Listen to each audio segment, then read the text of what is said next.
Hey, what's going on, guys? The Horror Man back with the Seldom Seen series, discussing the Amityville murders.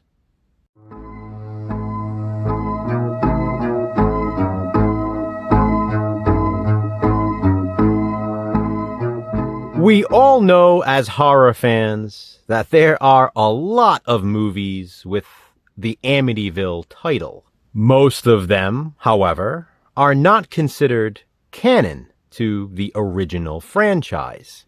As of right now, there are only 11 Amityville films considered canon, and the Amityville Murders is the 11th and final so far. Released in 2018, the Amityville Murders was written and directed by Daniel Farrans. His name might sound familiar.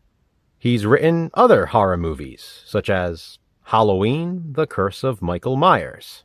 The Amityville Murders, of course, is based on true events. This one will appear in our Part 11's rankings for Franchise Frenzy, since this is the 11th film in the Amityville franchise. Like I said, it's the last of the canon films so far, which is why Jason and I wanted to discuss it in the Seldom Seen series. It's not a movie a lot of people talk about.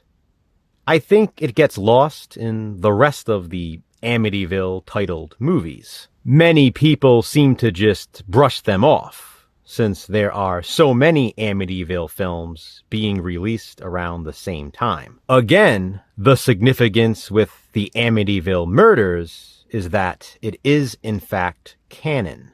While it is Part 11 based on release date in the canon franchise, chronologically, this one comes first.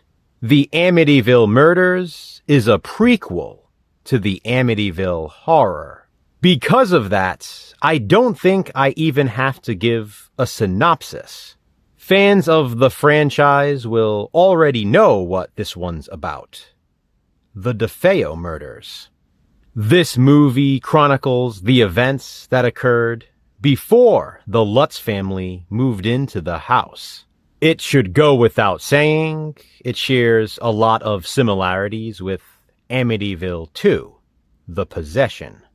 Those familiar with the Amityville history will probably appreciate this prequel.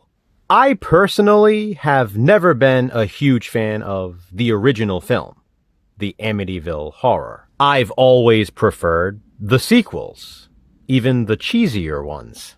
Prior to watching the Amityville Murders, if I were asked what my favorite Amityville film was, I'd probably say Amityville 2, The Possession, or Amityville 4, The Evil Escapes. Now, after watching the Amityville Murders, this might actually be my favorite one. Putting nostalgia aside for the other two I mentioned, this probably is. I also think it's one of the objectively best. Right off the bat, I thought it was so awesome that Diane Franklin and Burt Young returned to the franchise in this. Of course, they both starred in Amityville 2, The Possession. They don't play the same characters in the Amityville Murders, but it's still cool to see them in the film. As someone who grew up in an Italian family myself, I love the focus on the Italian DeFeo family. I think the movie does a really good job establishing the characters and developing the relationships they have. Unlike some of the other Amityville movies, including the original, the Amityville Murders is much better paced, in my opinion.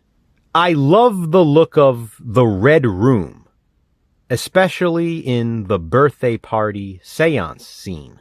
I also love that we get a Halloween sequence in the film.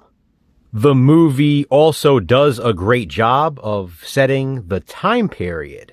It truly feels like we're witnessing these characters living in the 70s. I really enjoyed the performances, especially the strong accents. This prequel is genuinely creepy at times. Even though we all know how it's going to end, it's that buildup that really sucks you in. And seeing it unfold during the climax is sort of gut-wrenching. I'm gonna be honest, the very end of the film gave me chills. I also like the fact that this movie addresses a certain question I've always had about this case. I won't spoil it here though. I'm really hoping you guys will check this out. Jason had seen this previously and was very enthusiastic about us watching it together for Franchise Frenzy. As much as he claimed I would love it, I did not expect to love it this much. It's funny.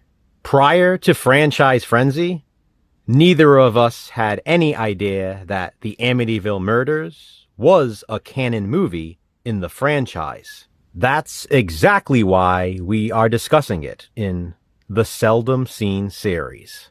You may not have even known it existed, but now you do.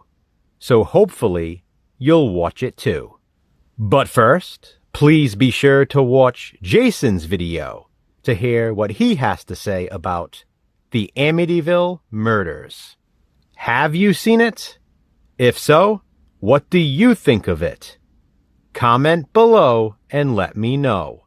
Which seldom seen movie will we discuss next in this series? Check back soon to find out. Until then, remember, physical media matters. Thanks for watching, guys. Hit that thumbs up and, be kind, subscribe.